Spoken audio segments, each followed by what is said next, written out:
Good afternoon and happy Sunday. Today's video is going to be on the secrets to applying for jobs when you may be underqualified.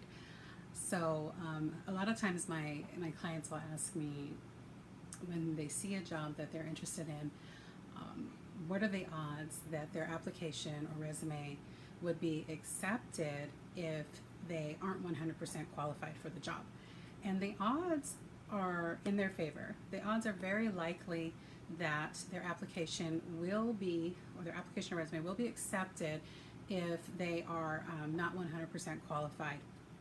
So I always advise my clients, if you are 75 to 80% qualified for a position, maybe there's just a few things, a few items on the job announcement that you don't have, go ahead and apply. And the reason I say that is because the job description or the announcement for an opening is really just the employer's wish list. This is everything that the employer hopes to find in a candidate, but they know that the likelihood of that happening is slim, slim to none. So if you are 75 to 80% qualified for a position, I always encourage my clients to go ahead and apply. But I'm going to go through some tips on what to do when you're applying for jobs when you may be underqualified. So bear with me. Let's see, where should I start? I have 4 tips that I want to start off with. I already mentioned that employment advertisements are more like wish list than precise formulas. And so you're in a good position to get at least the opportunity to interview if you're almost fully qualified for the position. So the following strategies that I'm about to outline will help you make the switch to a position that you might otherwise appear to be underqualified for. So the first thing is to research the field. Before making such a big move, you want to research carefully and you want to clarify your reasons for the switch, and you're going to clarify that in your career objective or your resume objective or summary at the beginning, or in your cover letter even. So you can explain to an employer as well as express yourself more confidently why you're making this switch. You want to look up the data on starting salaries and employment prospects using my go-to favorite, salary.com. So the number 2 suggestion that I'm going to make is to interview colleagues. Professionals already working in the field are an important resource for you. So you definitely want to interview colleagues. You want to attend networking events where you can make new contacts that will improve your chances for success. Join groups on LinkedIn and reach out to someone or several people whose profiles mirror the professional interests that you have for yourself. Number 3, you're going to focus on transferable skills. So those skills that are on your resume that can transfer over to the new position, the new job. You want to first review your resume to see how you can apply what you have done to your new area of interest. So what you've already done, achievements you've already accomplished, tasks you've already mastered. You want to identify those things and make them transferable. So you might have to reword them just a little bit. You want to identify the tasks that are similar even when the job title differs. Job titles are almost irrelevant, right? It's really about what you do, what you know how to do, what you can do, and what skills are transferable. And the number 4 suggestion that I have, or the 4th suggestion that I have in this area, strategies for making the switch, you want to ask for referrals. And your current network is still an asset. So you want to see if there's someone you already know who can introduce you to others who may be willing to share advice and job leads for your new area of interest. When you lack experience, maybe you're brand new to the job market or have limited experience, you can still impress employers with your talents and accomplishments with an achievement-based resume. And I'm a huge advocate for achievement-based resumes and keeping track of all of your achievements in dollars and percents so that you can apply those to your resume, your cover letter, and your new job search, and it'll help to set you apart from everyone else applying for similar jobs or the same jobs. So those are my 4 tips to get you started on making the switch. And then you want to try these techniques for highlighting your talents and gaining some experience if you need to gain some experience in the meantime, okay? And there's nothing special about any of these. So the first thing I'm going to suggest, of course, is that you volunteer your time. And right now, a lot of us have not gone back to work, or are working from home or working part-time, and so we have more flexibility than we may have in the past. So you want to volunteer your services if you can afford to do so. Just a few hours a day or a few hours a week is enough. You don't have to give up all your free time. This will help you build up your resume while you're working to advance a worthy cause. You can offer your assistance to a charity you already support, or call your local volunteer center. I recommend proposing a project that will give you valuable experience. So if you have the ability to do so, if you have developed a rapport with an organization already, I would start there and propose a project that will give you valuable experience that you can use on your resume. The second thing I would recommend is to do an internship. And a lot of people think that internships are designed for students. There are also programs for adults. You can do an externship. You can contact companies where you would like to work and ask about formal or informal opportunities. Number 3, polish your cover letter. Most people fail to use or take advantage of the beauty of a cover letter. It gives you an opportunity to actually speak in complete sentences and normal language, normal everyday language, to make an impression upon the recruiter. So customizing your cover letter is even more important when your resume needs support, right?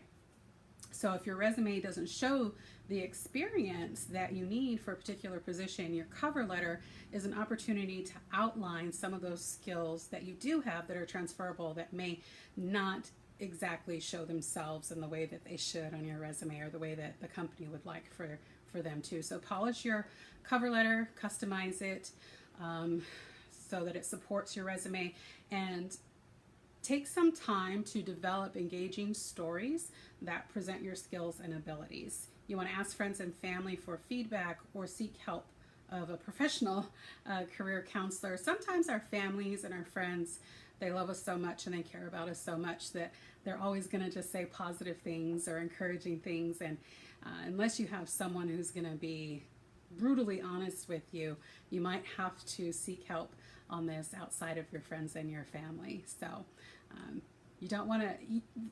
The people who are encouraging, they serve a purpose, but sometimes you just need someone to be real with you, right? So you want to find at least one person in your life who can be real with you and say, say the truth. When you're missing specific skills, your soft skills can be just as important as your major or computer knowledge. With a few extra steps, you might even be able to prove that you can do the job, even if you're unfamiliar with a software program that could be outdated by next year anyways, right? You want to study the job description, review the qualifications to see the requirements that are essential and which are less significant, and just a little additional information here. While an international company, might like each employee to be bilingual or multilingual, it may not be a significant part of the position that you're seeking. So if the job is the description is very adamant that this person must speak, multiple languages or other languages other than a primary language, which most often is English, then that's probably not a place that you would want to pursue employment if you only speak one language. But if it's not a requirement and it's just a wish, if it's just we prefer, then you could probably get the job. I got a job once where it was preferred that the person be bilingual, English and Spanish. My Spanish is limited, very limited. But they liked me so much that I did get the job, and I did end up working for that company more than 5 years. And my English was perfect, but my Spanish remained limited.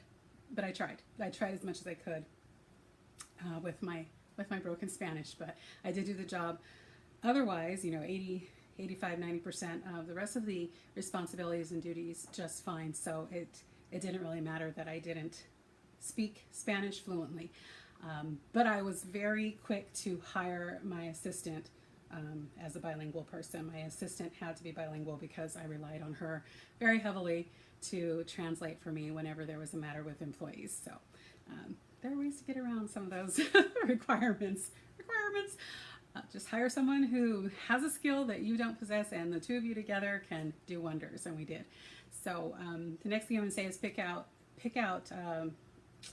keywords, automatic programs, and human resources personnel focus heavily on keywords. So if a particular skill is stressed repeatedly that you do not possess, you may need to look elsewhere. So if you have to have advanced proficiency in, let's say, access, and you don't, and that is something that position and that company relies very heavily on, then you probably want to pass up that opportunity and look for something that's a little bit more flexible for you and for the company. You want to continue learning. This is something that I think a lot of people fail to do. They think once they've got the job, that's it. Or once they've finished college, that's it. Or once they've got a few years of experience under their belt, that's it. I don't need to enhance my skills. I don't need to go to school anymore. I don't need to take any classes anymore. I don't have to continue my training. Or, if I do continue training, then the company should pay for it. And sometimes they do. But it's in your best interest to continue learning, especially during a downtime like the last year and a half with the pandemic.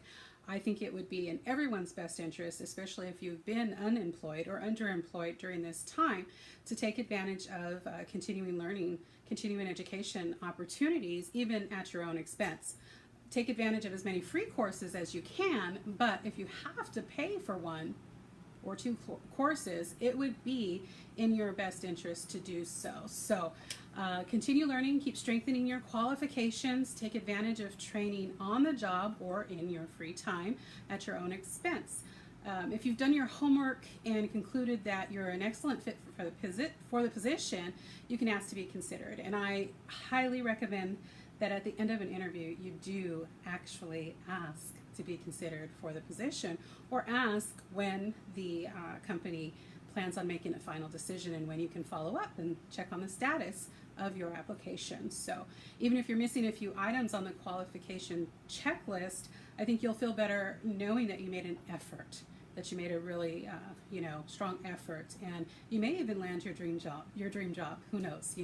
So in closing, I just want to say that I think it's been great for me to be able to do these lives almost daily, and I'm going to continue to do that for you.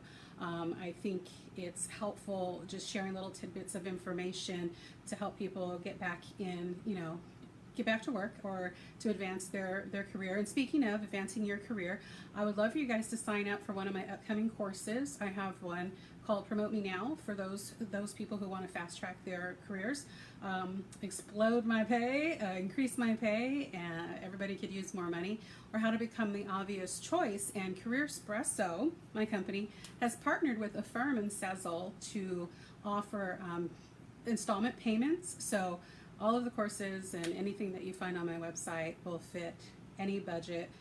If you need to take advantage of utilizing a firm or a Sezzle, then feel free to do so. If you have any questions, you can drop them in the comments, and I will probably be back a little bit later today. Take care.